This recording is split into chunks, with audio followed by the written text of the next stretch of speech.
Kuwait अरब दुनिया का छोटा सा मुल्क है। रकबा सिर्फ 17,000 किलोमीटर और आबादी 48 लाख है, जिनमें से भी 33 लाख गैर मुल्की हैं। कुवैती शहरी सिर्फ 15 लाख हैं, लेकिन रकबे और आबादी में इतना छोटा होने के बावजूद ये GNP के लिहाज से दुनिया का 5वां अमीर तरीन मुल्क है। कुवैती दिनार दुनिया की महंगी तरीन करेंसी है।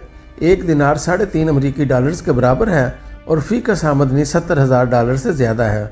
लिहाजा हुकूमत अपने लोगों को घर बिठाकर रकम देती रहती है। इसकी वजह तेल है। दुनिया के 10% तेल और गैस के ज़खायर कुवैत के पास हैं। सिर्फ तेल की मिकदार 104 बिलियन बैरल है। कुवैत में तेल की फरावानी की वजह से पानी महंगा और पेट्रोल सस्ता है। शहरियों के पास रोज़ाना 2 ऑप्शन होते हैं, ये पानी की बोतल ख़रीद लें या फिर इस रकम से गाड़ी में 1 गैलन 4.5 लीटर पेट्रोल डलवा लें। पेट्रोल की इस फरावानी की वजह से हुकूमत पूरे मुल्क के लिए बिजली पेट्रोल से बनाती है।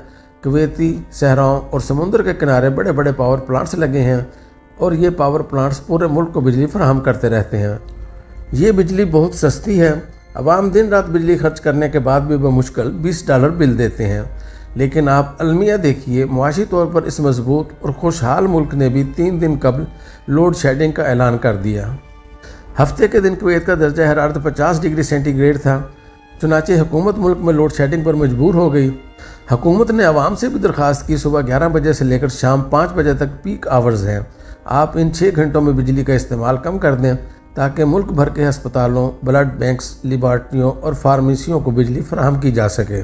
हुकूमत ने इसके साथ साथ मुख्तलिफ शहरों और देहात में 1 और 2 घंटे लोड शेडिंग करना शुरू कर दी। सरकारी दफ्तरों में फालतू बत्तियाँ भी बुझा दी गईं और स्ट्रीट लाइट्स भी आती कर दी। और ये बंदोबस्त किस मुल्क में किया जा रहा है? ये दुनिया में सबसे ज़्यादा तेल और गैस पैदा करने वाले मुल्कों में से एक मुल्क में किया जा रहा है और वो मुल्क दुनिया के अमीर तरीन मुल्कों में भी शुमार होता है। और उसके पेट्रोल से यूरोप और सेंट्रल एशिया के ममालिक अपने जहाज़ भी चलाते हैं और गाड़ियाँ और पावर प्लांट्स भी, जबकि इसके मुकाबले में पाकिस्तानी मईशत फ़ी कस आमदनी और रोज़गार में दुनिया के गरीब तरीन मुल्कों में शुमार होता है। हम रोज़ाना डिफ़ॉल्ट की दहलीज छोड़कर वापस आते हैं। हम 1-2 अरब डॉलर्स के लिए पूरी दुनिया और IMF के सामने लेटने पर मजबूर हैं, लेकिन हम इसके बावजूद लोड शेडिंग के लिए भी तैयार नहीं हैं और बिजली के बिल भी नहीं देना चाहते। हमें बिजली मुफ्त चाहिए। क्यों? मुझे 2008 और 2013 दोनों अदवार याद हैं। आप भी ज़रा याद करें। 2008 में 18 घंटे लोड शेडिंग होती थी। गर्मियों में पूरा मुल्क बंद होकर रह जाता था। पीपल्स पार्टी की हुकूमत होती थी और राजा परवेज़ अशरफ पानी और बिजली के वज़ीर थे। राजा साहब ने फौरी तौर पर रेंटल पावर प्लांट्स का बंदोबस्त किया। प्लांट्स बहरी जहाज़ों में नस्ब थे। वो कराची के साहिल पर खड़े हो गए। फर्नेस आयल से बिजली बनाते थे और ये बिजली नेशनल ग्रिड को फराहम कर दी जाती थी। बिजली ज़ाहिर है महंगी थी, चुनाचे अपोजिशन नवाज शरीफ और इमरान खान ने शोर मचा दिया। ख्वाजा आसिफ उस ज़माने में राजा परवेज़ अशरफ को राजा रेंटल कहते थे। रेंटल प्लांट्स के बावजूद बिजली पूरी ना हो सकी और लोड शेडिंग इलेक्शन में पीपल्स पार्टी को खा गई। वो इलेक्शन नून लीग ने लोड शेडिंग के ख़िलाफ़ लड़ा था। चुनाचे हुकूमत आई और उसने धड़ाधड़ बिजली के कारखाने लगवाना शुरू कर दिए। वक्त कम था और मुकाबला सख्त, और इस खौफनाक कम्बिनेशन में हुकूमत के पास सिर्फ एक ही ऑप्शन था, ये पावर प्लांट्स लगाती, और उसने ये लगा दिए और यूँ बिजली पूरी हो गई। मगर इसकी कीमत में इजाफा हो गया। दुनिया में आपके पास 2 ही ऑप्शन होते हैं। आपको अगर कोई चीज़ चाहिए तो फिर आपको उसकी कीमत अदा करनी पड़ेगी, और अगर आप कीमत अदा नहीं कर सकते तो फिर आपको चीज़ नहीं मिल सकती। अवाम के पास भी उस दौर में 2 ऑप्शन थे। ये 10 साल अंधेरों में रहें और हुकूमत इस दौरान पानी और मुकामी कोयले के प्लांट्स लगाकर मांग पूरी कर दे। वो बिजली यकीनन सस्ती होती, लेकिन उसके लिए सब्र चाहिए था और हमारी कौम इस नेमत से महरूम है। और दूसरा ऑप्शन था, हुकूमत पावर प्लांट्स लगाए और हमें फौरी तौर पर बिजली मिल जाए, लेकिन जाहिर है वो बिजली महंगी होनी थी और ये हुआ। हुकूमत ने पावर प्लांट्स लगाए और बिजली महंगी हो गई। इस अफरा तफरी में हुकूमत ने 3 गलतियाँ की। 1, गवर्नमेंट ने कंपनियों से मुआहदे कर लिए, हम आपसे बिजली ख़रीदें या ना ख़रीदें, मगर हम आपकी कैपेसिटी के मुताबिक आपको रकम देते रहेंगे। हम अगर सादा अल्फाज में इसकी तशरीह करें तो ये इस तरह होगी कि हमने किसी से किराए पर आम का दरख्त लगवा लिया और ये मुआहदा कर लिया कि इस दरख्त पर 10 मन आम लगेंगे। अब अगर इस दरख्त पर 10 मन से कम आम लगते हैं या मैं सिर्फ 2 या 3 मन आम उतारता हूँ, तो भी मुझे हर साल 10 मन की रकम अदा करना पड़ेगी। कंपनियों ने इस रकम को कैपेसिटी पेमेंट का नाम दे दिया। दूसरा, हमने अदायगी डॉलर्स में तय कर ली। अब अगर रुपया कमज़ोर और डॉलर महंगा होता है तो अदायगी की रकम भी बढ़ जाती है। اور تیسرا یہ پلانٹس درآمدی آئل گیس اور کوئلے پر لگا دیے گئے، چنانچہ ہمیں اب کوئلہ گیس اور تیل کے لیے بھی ڈالرز چاہیے اور بجلی کی ادائیگی بھی ڈالرز میں کرنی پڑ رہی ہے، اور ہم بجلی خریدیں یا نہ خریدیں مگر ہمیں کیپیسٹی پیمنٹ بھی کرنا پڑتی ہے، اور اگر ہم اس کے ساتھ لائن لاسز، بجلی کی چوری اور آزاد کشمیر، فاٹا اور بلوچستان کی سبسڈی کو بھی شامل کر لیں تو بجلی پورے ملک کو ڈبونے کے لیے کافی ہو چکی ہے۔ اب اگر میاں نواز شریف اور اسحاق ڈار سے پوچھا جائے تو یہ جواب دیتے ہیں کہ اس زمانے میں کوئی بھی غیر ملکی کمپنی اس سے کم پر پاکستان میں سرمایہ کاری کے لیے تیار نہیں تھی۔ ہم اگر ان کی شرائط نہ مانتے تو ہم آج بھی لوڈ شیڈنگ میں زندگی گزار رہے ہوتے۔ آپ اب عوام کی حالت بھی دیکھ لیں۔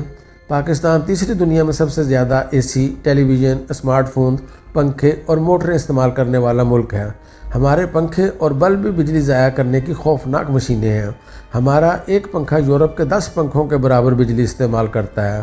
ہم آج تک ملک سے بلب بھی ختم نہیں کر سکے، ہم اسمارٹ پنکھے بھی نہیں بنا سکے، اور ہم نے لوگوں کو گرمیوں میں ٹھنڈے رہنے والے گھر بھی بنانے کی ٹریننگ نہیں دی۔ لہٰذا آج صورتحال یہ ہے، درجہ حرارت 50 سینٹی گریڈ کو ٹچ کر رہا ہے، 90% عمارتیں گرمیوں میں تنور بن جاتی ہیں، موٹریں، پنکھے اور بلب 10 گنا زیادہ بجلی استعمال کرتے ہیں، اور عوام میں بجلی کی بچت کا شعور بھی نہیں، اور یہ لوگ بجلی کے بل دینے کے لیے بھی رضامند نہیں ہیں۔ یہ فالتو بتیاں اور پنکھے بھی بند نہیں کرنا چاہتے۔ لہٰذا پھر سوال یہ ہے کہ ملک کیسے چلے گا، اور وہ بھی اس دور میں جب کویت جیسے ملک بھی لوڈ شیڈنگ کے لیے مجبور ہو چکے ہیں، اور سعودی عرب، عراق، قطر اور UAE بجلی کی قیمتوں میں اضافہ کرتے جا رہے ہیں۔ یورپ، امریکہ اور کینیڈا میں بھی توانائی کی قیمتوں نے لوگوں کو خودکشیوں پر مجبور کر دیا ہے۔ ہمارے پاس اب 2 ہی آپشن ہیں، ہم لوڈ شیڈنگ میں رہیں یا پھر بجلی کی قیمت ادا کریں۔ عوام یہ بھی یاد رکھیں کہ قیمت ابھی مزید بڑھے گی، یہ دگنی ہوگی، بجلی فی یونٹ 100 روپے تک جائے گی، چنانچہ پیٹی کس لیں۔ میرا آپ کو مشورہ ہے، آپ اگر نیا گھر بنا سکتے ہیں یا گھروں کو تبدیل کر سکتے ہیں تو ضرور کریں۔ سورج کے رخ گھر نہ بنائیں، گھر کی چھتیں اونچی رکھیں، دیواروں کا سائز موٹا کر لیں، یا پھر اس میں انسولیشن کا بندوبست کر لیں۔ سولر پینل ضرور لگوائیں، AC کم کر لیں، ٹی وی صرف ایک لگوائیں، موبائل چارج ہونے کے بعد چارجر ساکٹ سے اتار لیا کریں، دن کے وقت کسی بھی کمرے میں کوئی لائٹ آن نہ کریں، بلب اتار دیں اور ان کی جگہ LED لائٹس لگوائیں، پرانے پنکھے اتار کر ان کی جگہ لو وولٹیج کے پنکھے لگا لیں، موٹریں کم سے کم استعمال کریں، AC صرف انتہائی گرمی میں استعمال کریں، گھروں کی چھتوں کو ٹھنڈا رکھنے کا بندوبست کریں، رات کو صحن میں سونے کی عادت ڈالیں، اور سب سے بڑھ کر اپنی آمدنی میں اضافہ کریں تاکہ آپ بل دینے کے قابل ہو سکیں۔ احتجاج نہ کریں، اس کا کوئی فائدہ نہیں۔ آپ کے احتجاج سے بجلی مکمل طور پر بند ہو جائے گی اور آپ مزید مسائل کا شکار ہو جائیں گے۔ میری حکومت سے بھی درخواست ہے کہ آپ کسی نہ کسی طرح پاور پلانٹ سے جان چھڑائیں، ورنہ یہ آنے والے دنوں میں ایسٹ انڈیا کمپنی ثابت ہوں گے اور ہم ملک گروی رکھ کر ادائیگی کریں گے۔ آج اگر کویت پاور پلانٹس کے اخراجات نہیں اٹھا سکتا، یہ لوڈ شیڈنگ پر مجبور ہو گیا ہے، تو ہم کہاں کے رستم ہیں، ہم کتنی دیر نکال لیں گے؟